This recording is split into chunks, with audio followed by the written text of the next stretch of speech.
সিঁড়ি, সুকান্ত ভট্টাচার্য।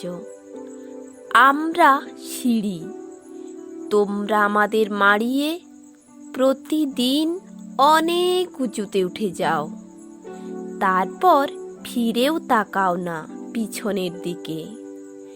তোমাদের পদধূলি ধন্য আমাদের বুক, পদাঘাতে ক্ষত বিক্ষত হয়ে যায় প্রতিদিন।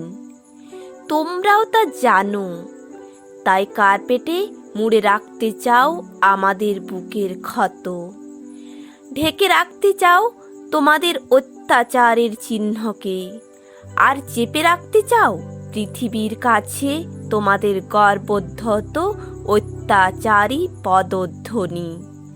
তবুও আমরা জানি, চিরকাল আর পৃথিবীর কাছে চাপা থাকবে না আমাদের দেহে তোমাদের এই পদাঘাত, আর সম্রাট হুমায়ুনের মতো একদিন তোমাদেরও হতে পারে পদস্খলন।